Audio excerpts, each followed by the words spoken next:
वहीदा जी, पहले आशा जी से हमारी मुलाकात हो चुकी है, हेलन जी से भी मुलाकात हो चुकी है, पहले शो में आ चुकी हैं। उस समय भी हमने आपको याद किया था, लेकिन हमारे प्रोडक्शन हाउस ने ये बोला कि वहीदा जी यहाँ पे है नहीं, पर हमें पता नहीं कि बात सच्ची थी कि नहीं। आपको किसी ने फोन किया था कि नहीं?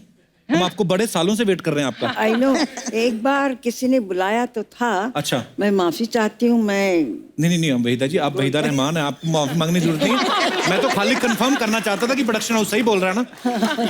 2 प्रोडक्शन हाउस हैं अभी, एक तो आप ही का है जी।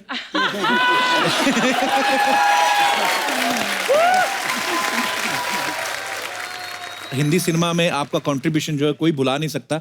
मैम, एक बात जो सबके दिलों में है, सब जानना चाहते हैं कि फिल्मों में ब्रेक कैसे मिला आप लोगों को? मैं बहुत लकी थी। अच्छा जी। और मैं भारतनाट्यम सीखा था मैंने, तो स्टेज पे परफॉर्म करती थी। अच्छा जी। तो उस वक्त सारी रीजनल फिल्में सब चेन्नई में बनती थी। अच्छा जी। तो किसी ने मेरी तस्वीर देखी तो मुझे ऑफर आने लगे घर बैठे।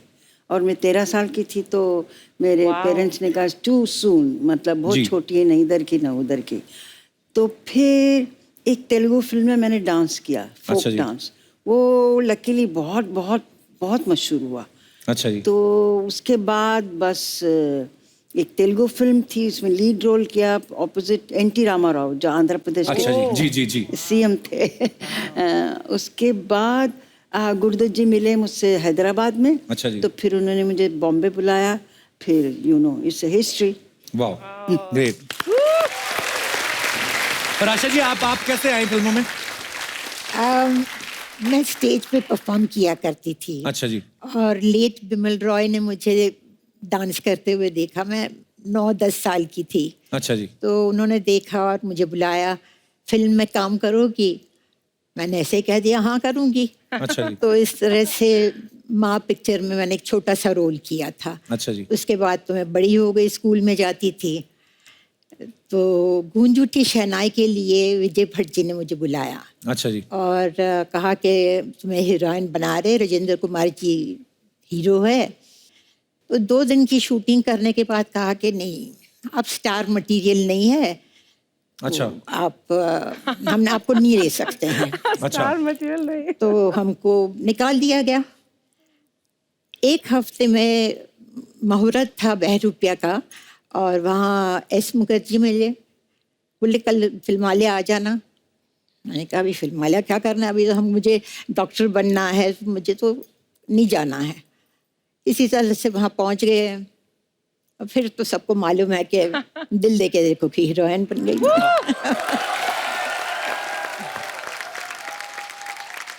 और हेलन जी, आपकी शुरुआत कैसे हुई थी? We were refugees from Burma.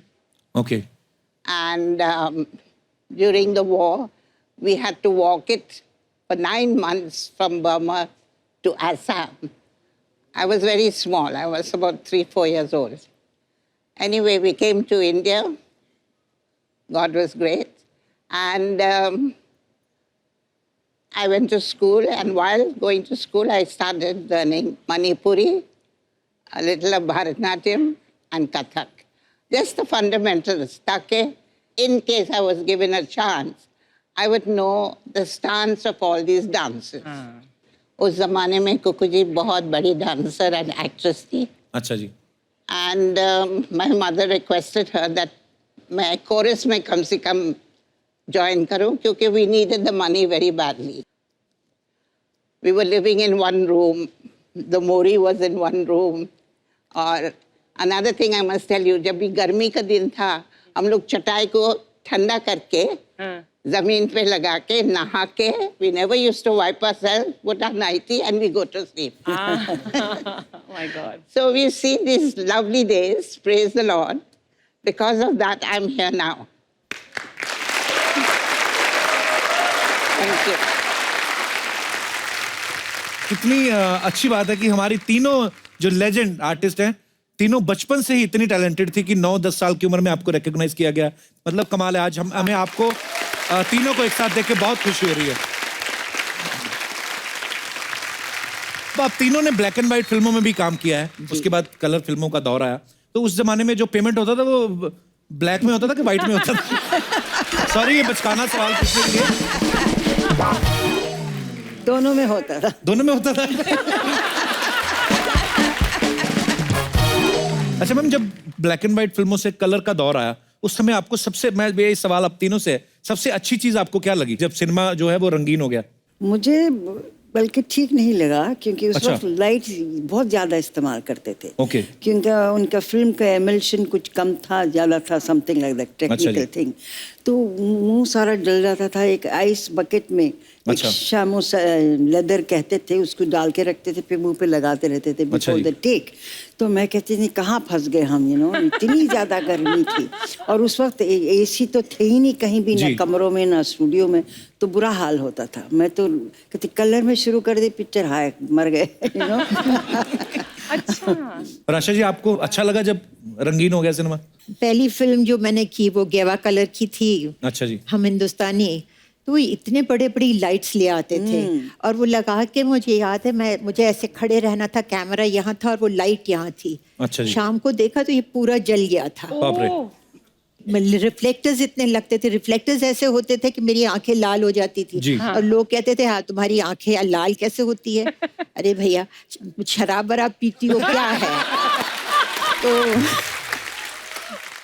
अच्छा, इन्होंने कहा लाल आंखें, उस पे एक किस्सा सुनाओ आप जी, चाहें जी, जी। तो मेरी पहली कलर शूटिंग हुई जब 14 का चांद रिलीज हुई, जी। तो बहुत हिट हो गई थी। तो उस वक्त एक कलर का सिलसिला शुरू हो गया था। तो गुरुदत्त जी ने सोचा ये जो टाइटल सॉन्ग जो इतना मशहूर हुआ है, उसको रीशूट करते हैं कलर में, फिर अच्छा रिलीज जी। करेंगे। तो वही किया उन्होंने। फिर दोबारा उनको सेंसर करना पड़ा, दिखाना पड़ा। सेंसर बोर्ड ने कहा जी वो एक शॉट वहीदा जी वो मुड़ के देखती, वो काट दीजिए। ऐसे क्यों? मैं ऐसे ही हूँ, बस सिर्फ मुड़ के देखती हूँ। तो इन्होंने पूछा क्यों क्यों क्या है इसमें खराबी?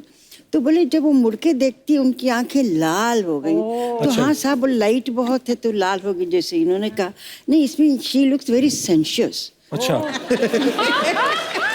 हाँ, तो फिर गुरुदत्त जी ने कहा साहब ये मियाँ बीवी का सीन है और कुछ नहीं, ना लिपटे ना झिपटे ना हाथ पकड़ा, बेचारी यूं से यूं देखा।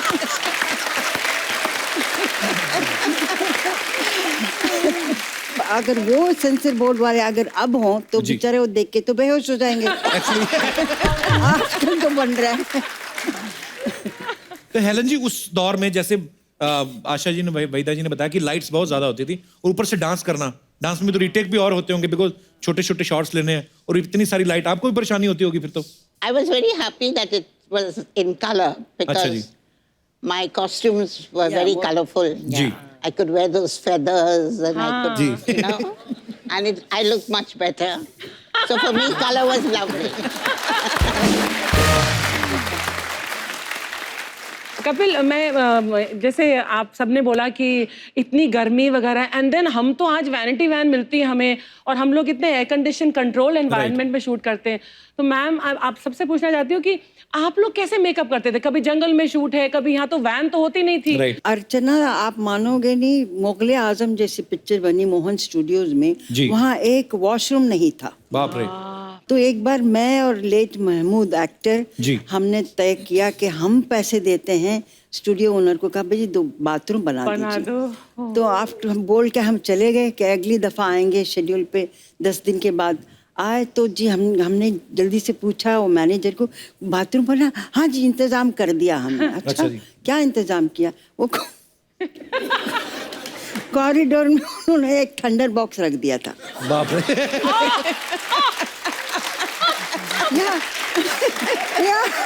I said, oh my God, it's so terrible.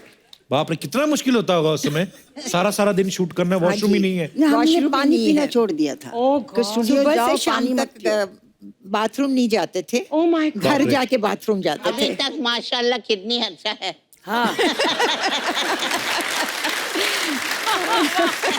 Seriously, actually आदमी को रोमांटिक सीन करना हो और ऊपर से बाथरूम आया हो तो आदमी कहाँ निकलेंगे एक्सप्रेशन एक्चुअली। सो हेलन जी को डांसिंग क्वीन, पता नहीं बहुत सारे ऐसे टाइटल दिए गए थे, ऐसे नाम दिए गए थे हेलन जी। जैसा कि मैंने पहले कहा कि एक ही गाना कभी कभी हेलन जी का पूरी फिल्म पे भारी पड़ जाता था। तो हेलन जी दूसरी जो हीरोइन होती थी फिल्म में और आप आके एक गाने में वाही लूट लेती थी, तो उनको जेलसी फील नहीं होती थी कि आ गई हेलन जी, अब ये सारा मेला लूट के ले जाएंगे? By the grace of God, I've been very good with all the heroines in the movie. They loved me, literally they cared for me. There was no jealousy. I worked with Asha ji. Were you jealous of me? If I was jealous, I wouldn't be friends with you. अच्छा आशा जी, आपकी जब आपकी फिल्में silver jubilee होती थी, golden, आपको jubilee girl भी नाम दिया गया था आपके फैंस के द्वारा, तो जब सिल्वर जुबली होती थी फिल्में, गोल्डन जुबली होती थी, उसके बाद आपने फिल्मों की क्वांटिटी बढ़ाई थी या पेमेंट ही बढ़ाई थी सिर्फ? क्वांटिटी तो बढ़ा नहीं सकते थे क्योंकि हम लोग 9:30 to 6:30 की शिफ्ट करते थे जी। और फिर 7 बजे मैं पहुंच जाती थी स्टेज पे, मेरे बैलेज होते थे तो फिर डांस करना शुरू कर देती थी। 3.5 घंटे का बैले होता था, वो ख़त्म करके फिर घर जाती थी। तो क्वांटम तो बढ़ा नहीं सकती थी, हाँ पैसे तो बढ़ा सकती थी।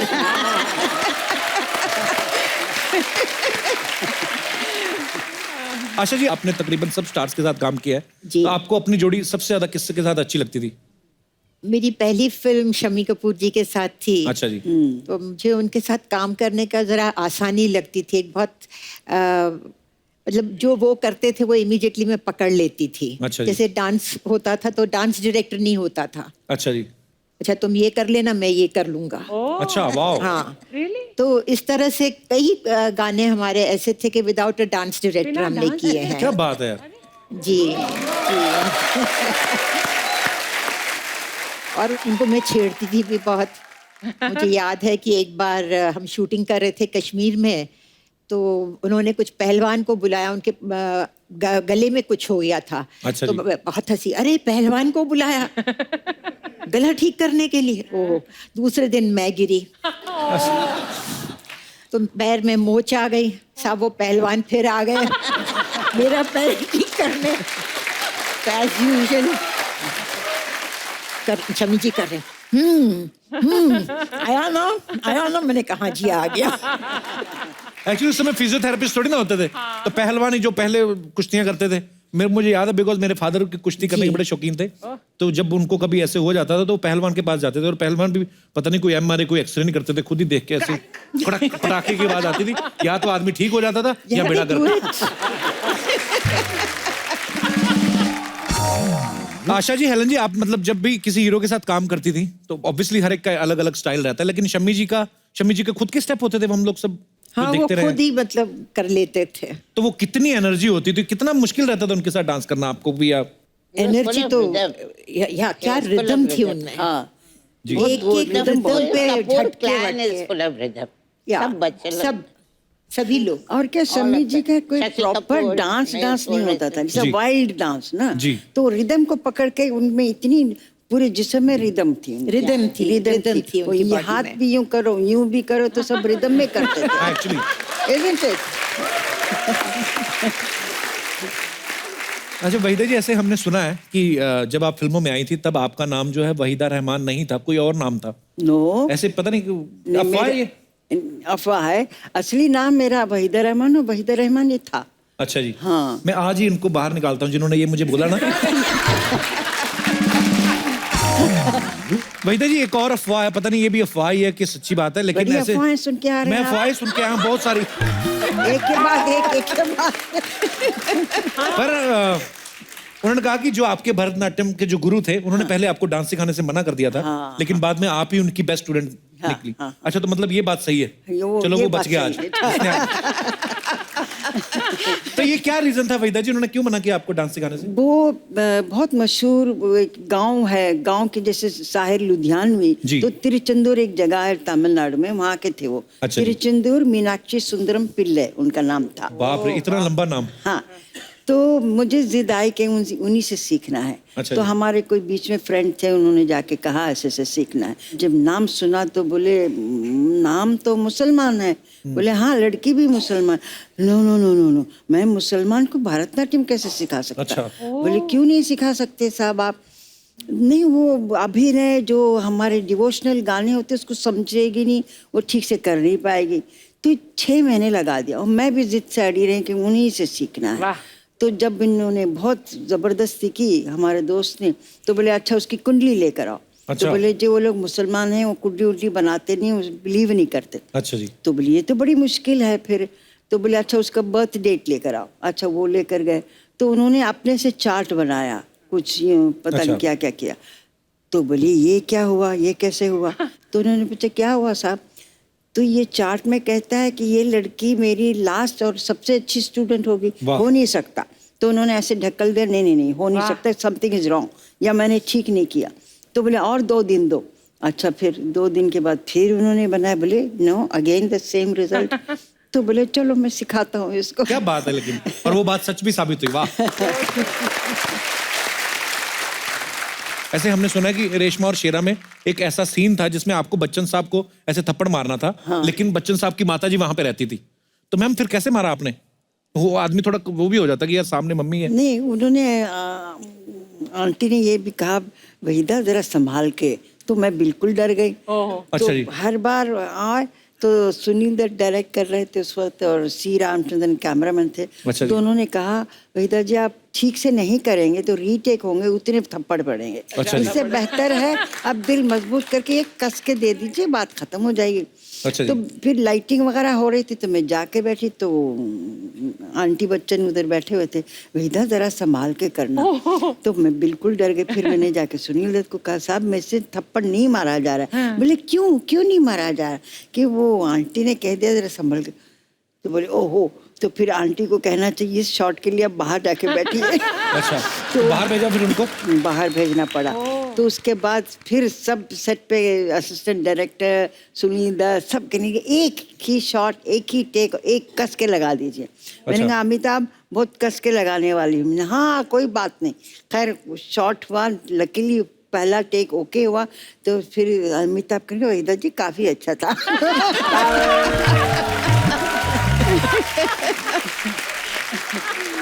मैम उस समय जब आपके कोई क्रेजी फैन आता था तो आप कैसे हैंडल करती थी आशा जी?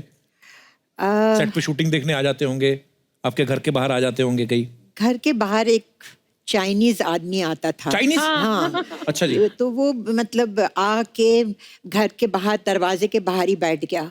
अच्छा जी। तो बोले मैं यहाँ से जाऊंगा नहीं, मैं आशा पारेख से शादी कर ही जाऊंगा। अच्छा। मैंने पढ़ा था ये। इट वॉज, अब मैं वो हटे ही नहीं। फिर वहाँ उसने अपना गद्दा लगा दिया, वहाँ रहने लगा, कुछ मछलियाँ जला के खाता था, पता नहीं क्या करता था।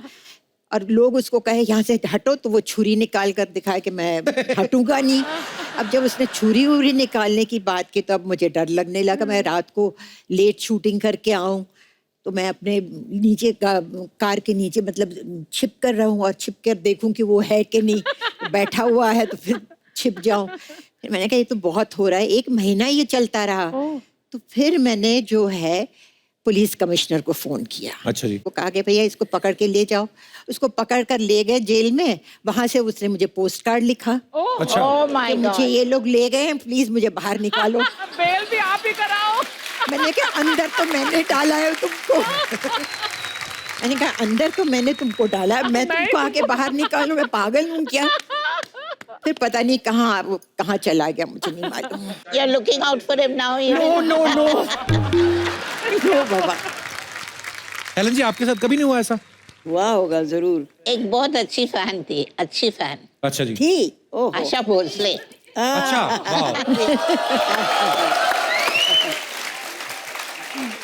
एक दिन आशा जी ने मुझे उनके शो पे बुलाया। I was a guest. अच्छा जी। तो बातें बातें में उन्होंने कहा कि हेलन जी वहाँ बैठी है। Then I waved out and I did that. Helen ji, Asha ji मुझे बोल रहे, हेलन जी अगर मैं मर्द होता है तो मैं आपसे शादी करती। वहीदा जी आपको भी तो कभी ऐसा कोई ना कोई क्रेजी फैन मिला ही होगा कभी, जिन्होंने तंग ही कर दिया आपको? हाँ, देखिए हमारे ज़माने में जब जवानी में सभी होते हैं, सबके फैंस होते हैं। एक हर रोज़ कुछ 12-15 सफ़े का एक लेटर आता था। अच्छा जी। उसमें वो लिखते थे कि मैं आर्किटेक्ट हूँ। मैं सोचो अभी ये आर्किटेक्ट हैं तो इनकी इतनी फुर्सत कहाँ मिलती है? वो हैंड रिटन, ये नहीं कि टाइप हो, या उस वक्त मोबाइल नहीं था, कंप्यूटर नहीं था, हैंड रिटन लेटर। फिर कहते थे एक दिन याद रखिए आप, ताजमहल क्या मैं अच्छा। उससे बढ़ के बनाऊंगा, क्योंकि मैं आर्किटेक्ट।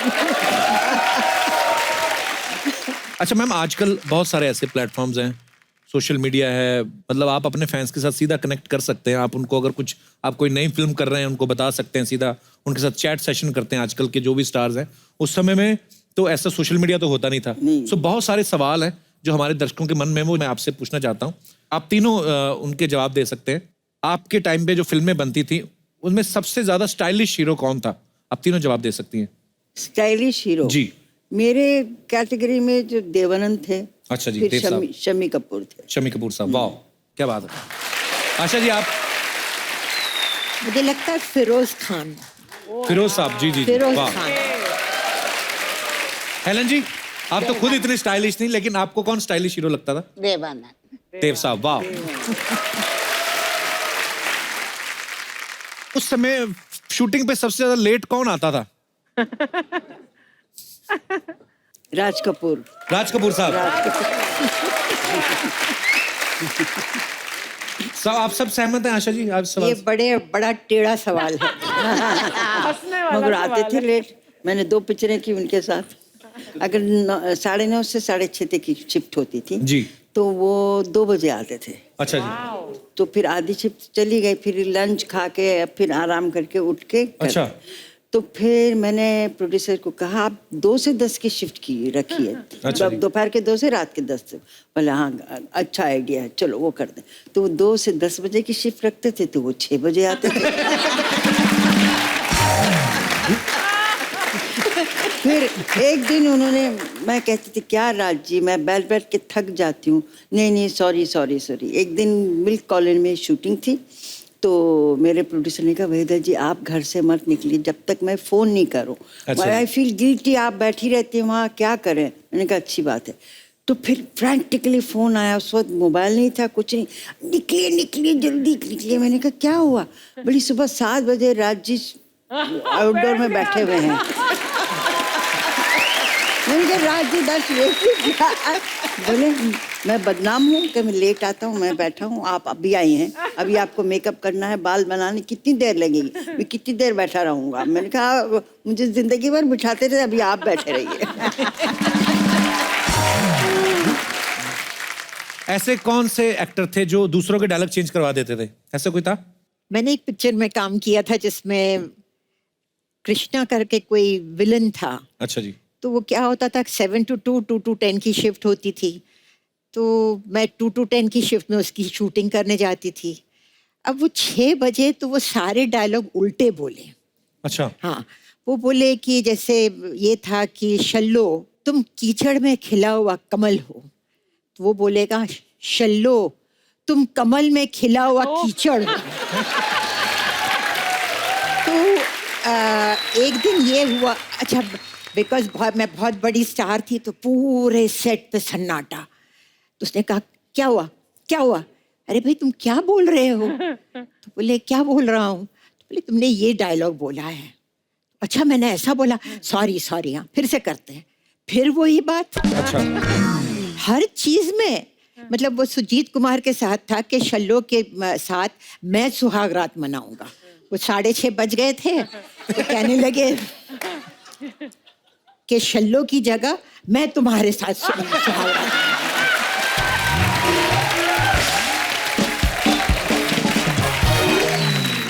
अच्छा हेलन जी, कोई ऐसा एक्टर भी था जो सबसे ज्यादा, मैं ना मेरे शो पे जो भी हीरोइन आती हैं अपनी फिल्म की प्रमोशन करने के लिए, अब तो खैर मेरी शादी हो गई है, मुझे ऐसा बोलते हैं कि तुम फ्लर्ट बड़ा करते हो। हालांकि मैं करता नहीं हूँ, मेरा हो जाता है। अच्छा उस समय भी कोई तो हीरो ऐसा होता ही होगा जो बड़ा फ्लर्ट करता होगा। अगर आप चांस देंगे तभी फ्लर्ट करेंगे ना। उनको मालेंगे एक थप्पड़ मिलेंगे तो चले आएंगे।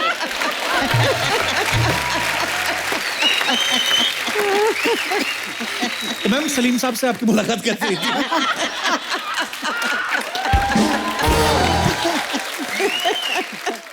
ये सलीम साहब का नेक्स्ट प्रोग्राम होगा तो भी आप पूछ लेना। दोबारा बुला लीजिए दोनों को। दोनों क्यों, तीनों। हाँ जरूर। Salman's mother is there. Definitely, ma'am. We would love to, ma'am. That will be something.